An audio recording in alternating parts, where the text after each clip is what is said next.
Kamusta po mga katambay? Muli po ang inyong lingkod, si Kamanong po, dito po sa Tambayang Makabayan. Kinukomentuhan po ni Kamanong. Ito po mga katambay, komentuhan po natin itong balita po sa UNTV, pahayag po ng ating mahal na Vice President Sara Duterte po. Ayon po sa kanya po, mga katambay, ay may posibilidad po tumakbo ang mga Dutertes, mga katambay, nitong darating na 2025. Alamin po natin kay BP Sara po, mga katambay, dito po sa balita at komentuhan po natin, mga katambay. Lahat sila raring na tumakbo si PRD, Senator, yung kuya ko, si Paulo Duterte, yung congressman ngayon, Senator. Nakahanda umanong tumakbo sa pagkasenador sa 2025 elections ang mag-aamang sina dating Pangulong Rodrigo Duterte, Davao City 1st District Representative Paulo Pulong Duterte at Davao City Mayor Sebastian Baste Duterte. Pag-amin ni Vice President Sara Duterte, kinukonsidera na ngayon ng kanyang ama ang pagtakbo sa Senado. Sa kabila ng mga naunang pahayag ng dating Pangulo na matanda na siya at tapos na siyang maglingkod sa mga Pilipino. May katandaan na ako, tapos na ako magsilbi sa buong buhay sa bayan ko, ang taong bayan Pilipino. Salamat po sa tulong ninyo at inyong pagbigay ng pangpalakas ng loob sa yung kanang paraon. Kaya po nakaya na nilabanan ko lang. Lalo na yung krimen. Tapos na ako, retired na ako. Consistent ang dating Pangulo bilang isa sa pangunahing napipisil na ibobotong senador sa 2025 elections batay sa resulta ng senatorial survey ng Okta Research, Tangery App, Social Weather Stations at Pulse Asia. Samantala, kinumpirma din ng pangalawang Pangulo na inihahanda na si Mayor Baste sa posibleng pagtakbo bilang Pangulo sa 2028. Habang siya naman umano ay babalik sa pagkaalkalde ng Davao City pagkatapos ng kanyang termino.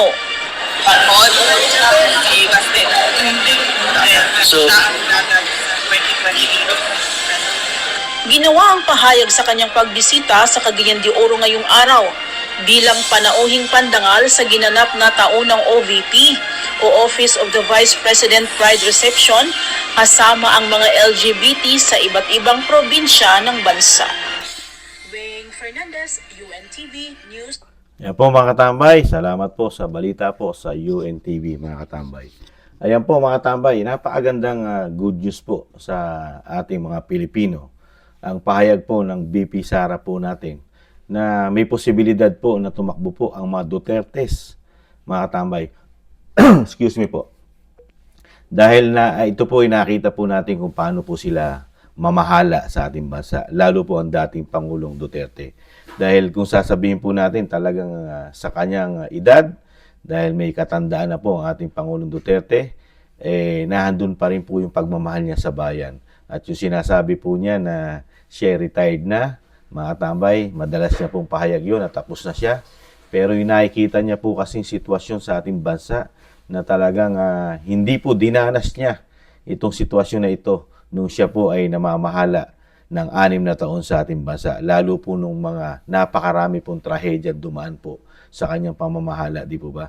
Lalo yung pandemya na tinatawag na COVID-19 na talagang na-handle niya ng maganda ang ating bansa.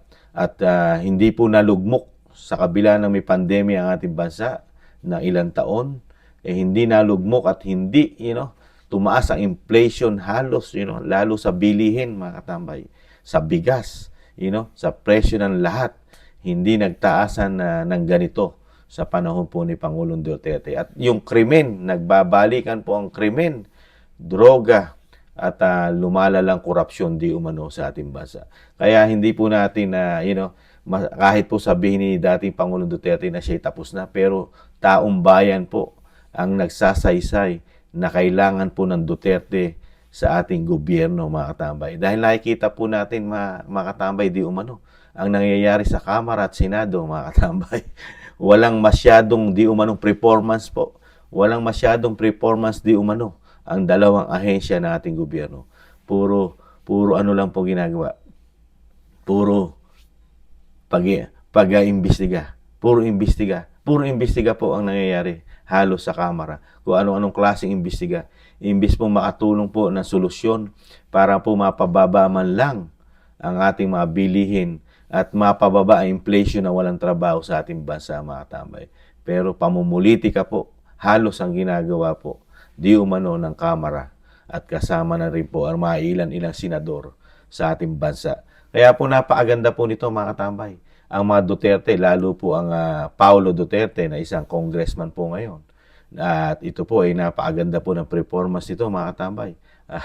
At ito po ay halos nangunguna po sa bilang congressman sa kanilang syudad, mga katambay, sa performance. At lalo-lalo po ang mayor, ang Batang Duterte po, mga katambay. Nakikita po natin kung paano po magpatakbo po ng kanilang syudad ang mayor ng Davao na parang sinusundan po ang yapak ng kanyang ama na si dating Pangulong Duterte. Di po ba, mga katambay, nakita po natin ang progresibo ng Davao mula nung masimula ng kanyang ama at ni BP Sara. At syempre po kasama ang kuya na si Pulong at ito po ngayon si Baste, mga katambay. Talagang dire-diretso po ang pag-unlad po ng kanilang syudad, ang Davao City. At syempre po talagang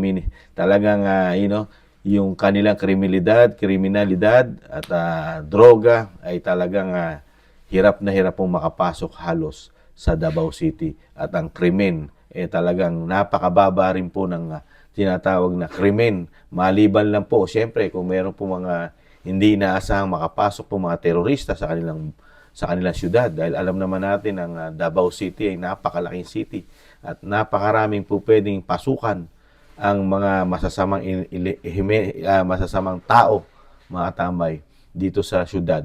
Lalo-lalo na, di ba? Natatamnan pa yan, di umano, ng mga droga na sinasabing laganap daw ang droga sa Davao City, pero sabi po ng iba, di umano, mga tanim-tanim lang po, mga tambay.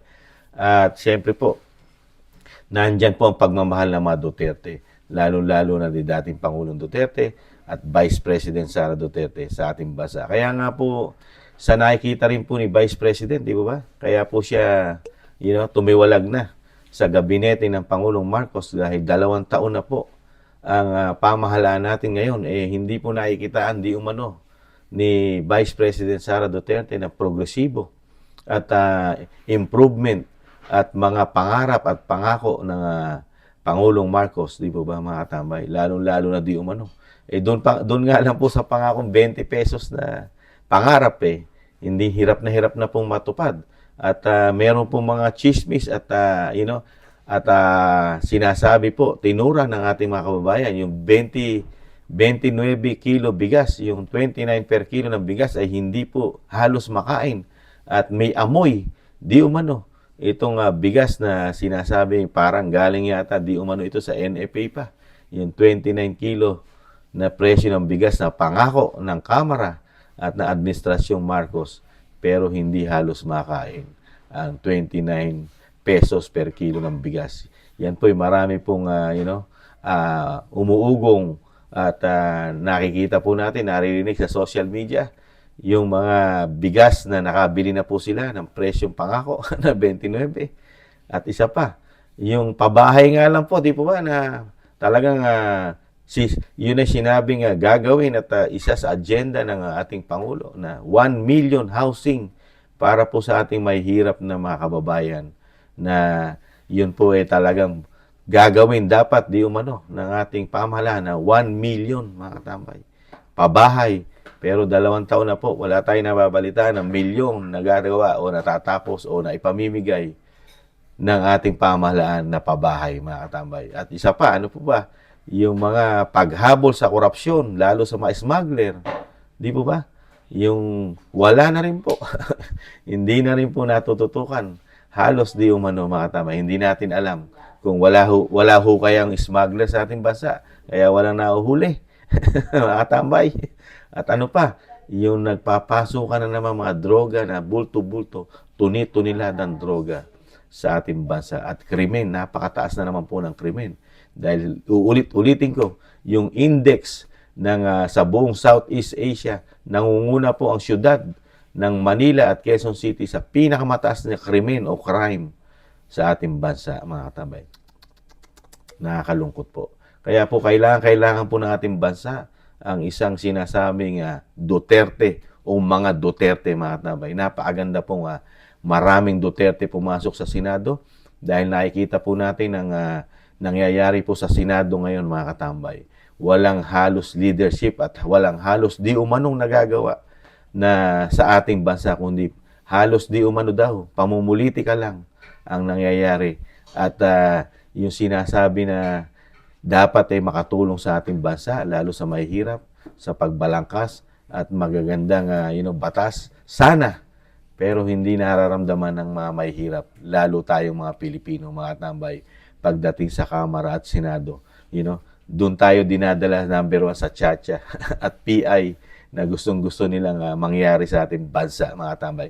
Ano kaya ang nakapaloob dito, mga tambay, sa PI at Chacha na talagang pinupuspilit at ginagastos ang di umano ng milyon-milyon at baka bilyon na di umano ang manauubos na pera ng bayan dito, mga katambay, dito sa PI at Chacha na to. At ano pa, mga katambay, at yung sinasabing performance sana dahil sa dami po ng biyahe at travel ng ating pamahalaan na gada uwi po ay pinagmamalaki po di umano ang bilyon-bilyong piso at daan-daang milyon dolyar na pumapasok sa ating bansa. Kasama na mga investor at trabaho na libo-libo po sana ang magbibigay nito, ang ibibigay nito sa ating mga kababayan. Pero hanggang ngayon po, magdadalawang taon na, nada. Tambay. Wala po tayong nakikita at talagang nararamdaman dito sa mga biyahe ng ating Pangulo. At nag-aatrasan pa di umano, mga tambay. Ang mga investor, napupunta po at doon po sila napupunta sa mga kapitbahay nating bansa, mga tambay. Ang nakikinabang po ang kapitbahay nating bansa. Unang-una na ang Malaysia na talagang doon po halos napupunta ang malalaking investor o na investment na pumapasok sa kanilang bansa. Lalong-lalo na pagdating sa Amerika, pinapasukan po sila ng Amerika na imbis na tayo dahil napakadalas po nating magpunta sa Amerika ng ating Pangulo. Pero sa kabila nun, tayo po ay, kawawa pa rin sa mga investor. Kaya po, nakikita po ng mga Duterte yan, mga tambay. Kitang-kita po ng pamilya Duterte at ng dating Pangulong Duterte. Kahit siya ay matanda na, talagang naawa po siya sa mga Pilipino at sa ating bayan. Pero hindi naman po siya ang pinakamatanda, mga tambay. Hindi po si dating Pangulong Duterte pinakamatanda sa gobyerno.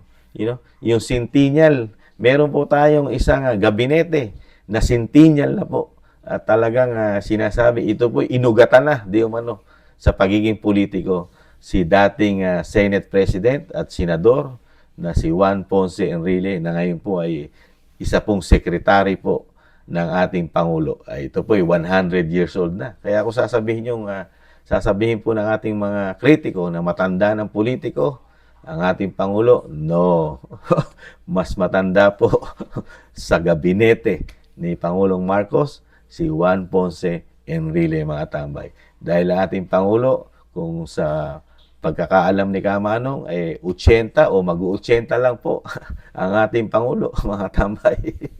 Ikumpara mo sa 100 anyos o 100 years old na dating senador at dating Senate President Juan Ponce Enrile, di po mga tambay, na naglilingkod pa rin sa ating bayan. Kaya ako po natutuwa kung itutuloy po ng mga Duterte, lalo ni dating Pangulong Duterte na tumakbo pong senador sa ating bansa nitong darating na 2025, pabor na pabor po ang inyong lingkod na si Kamanong at lalong-lalo na kung madadagdag pa po ang isang Duterte at 3 Duterte po sa Senado, napakaganda po. At nakikita po ni Kamanong na malaking tulong po ang maibibigay nito ng mga Duterte sa Senado, mga katambay. Mababago po ang ahensya ng Duterte ng Senado dahil unang-una po babaguhin ni dating Pangulo yan yung pagiging rotten na konstitusyon ng Senado at kasama po ang Kamara dahil sa Senado po nagmula yung sinasabing bawal po nilang hingan ng resibo at audit ang Kamara at Senado dahil sa Senado po nagmula yung ginawa po ni dating Senador Pampilo Lacson na exempted sila mga tambay pagdating sa COA at sa pagbibigay ng resibo kung paano nila ginastos ang kanilang pondo sa loob ng isang taon lamang mga katambay. Kaya po pag nakapasok po ang Duterte dito mga katambay, lalo si dating Pangulong Duterte, tinitiyak at sinisigurado ni Kamanong na unang-unang gagawin po ni dating Pangulong Duterte at ng mga Duterte itong balangkasin po, itong pumapabor lamang sa mga senador, lalo po sa paggamit di umano ng kabangyaman ng ating bansa. Ito po'y maiaayos at mailalatag sa tao at mai-audit na po ito ng tama. Sana magawa po ito mga tambay na makita ng taong bayan kung paano nila ginagastos ang pera na hinahawakan ng Kamara at ng Senado, itong ating mga senador at mga congressman na sinasabing sobra-sobrang confidential fund, sobra-sobrang extraordinary, at sobra-sobrang pera di umano na travel fund, mga katambay. Di ba? Kaya napakasarap makapasok po ng isang senador o isang Duterte o tatlong Duterte, mga katambay. Napakaganda po ito para sa Senado, mga katambay. Kaya kayo po, ano po masasabi niyo mga katambay dito sa nababalitang na sinasabi ni Vice President na may malaking posibilidad na tumakbong senador ang kanyang ama at ang kanyang mga kapatid.